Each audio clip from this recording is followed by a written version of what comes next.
Dumating si Ezra sa Jerusalem. Ikapitong kabanata. Pagkalipas ng maraming taon nang si Artaxerxes ang hari ng Persya, dumating si Ezra sa Jerusalem galing sa Babylonia. Si Ezra ay anak ni Seraya. Si Seraya ay anak ni Azaria. Si Azaria ay anak ni Hilkia. Si Hilkia ay anak ni Shallum. Si Shallum ay anak ni Zadok.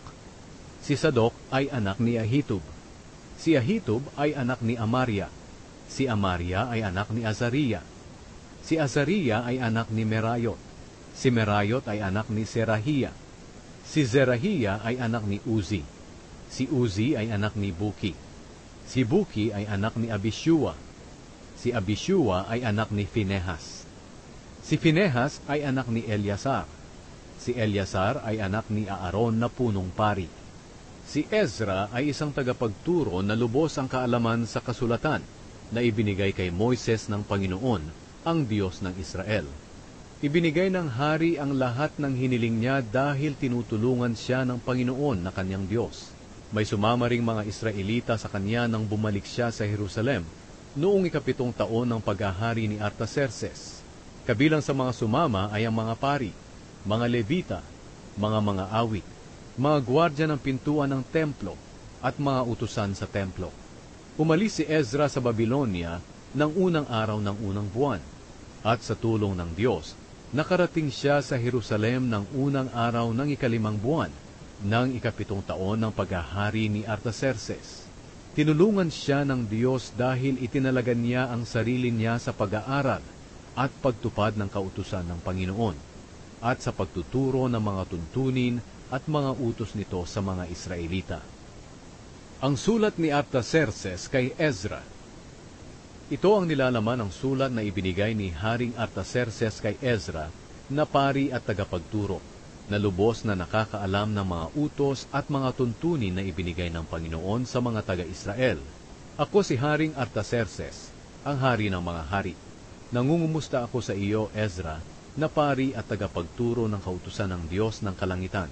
Iniuutos ko na kahit sino sa mga Israelita rito sa kaharian ko, pati mga pari at mga Levita, na gustong sumama sa iyo sa pagbalik sa Jerusalem, ay maaari mong isama. Inuutusan kita at ng aking 7 tagapayo na alamin mo ang mga nangyayari sa Huda at sa Jerusalem, kung talaga bang sinusunod nila ang kautusan ng iyong Diyos, na lubos mong nalalaman. Inuutusan din kita na dalhin mo ang mga ginto at pilak na kusang loob kong ibinibigay at ng mga tagapayo ko sa Diyos ng Israel na nananahan sa Jerusalem.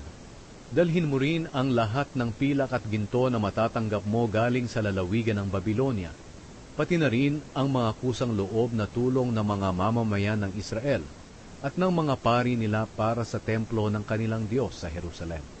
Tiyakin mo na ang perang ito ay gagamiting pambili ng mga toro, mga lalaking tupa, mga batang lalaking tupa, mga butil, at inuming handog sa altar ng templo ng inyong Diyos sa Jerusalem.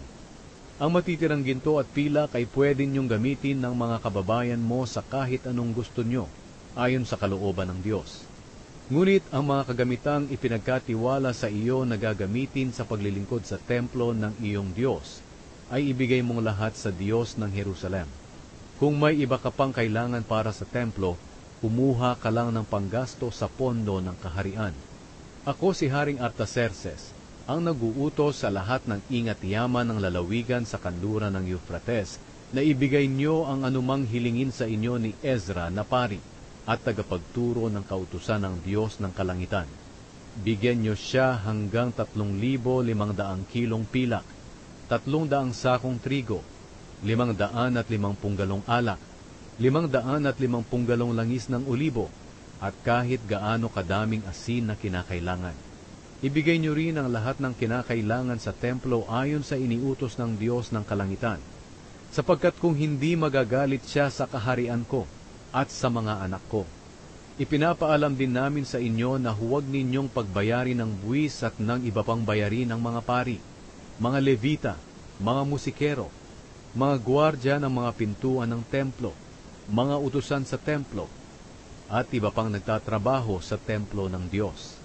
At ikaw, Ezra, ayon sa karunungang ibinigay sa iyo ng Diyos, Pumili ka ng mga tagapamahala at mga hukom na nakakaalam ng kautusan ng iyong Diyos, at sila ang mga ngasiwa sa lahat ng tao sa lalawigan sa kanluran ng Euphrates.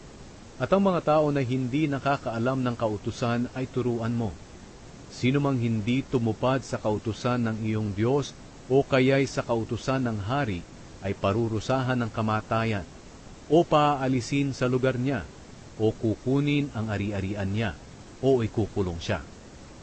Pinuri ni Ezra ang Diyos.